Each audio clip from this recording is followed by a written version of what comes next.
how to find and manage search engine robots on Bigcommerce is and quick. Hello guys, in today's video I'm gonna show you how to manage it.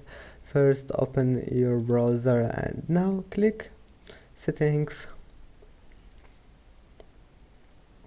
and now scroll down, scroll until you find the website, or you can just type your website and then click on it. And as you see here, we'll find search engine optimization.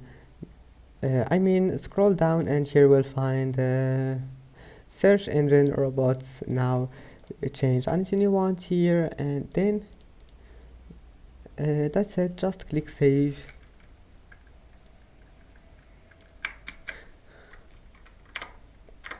And then click save.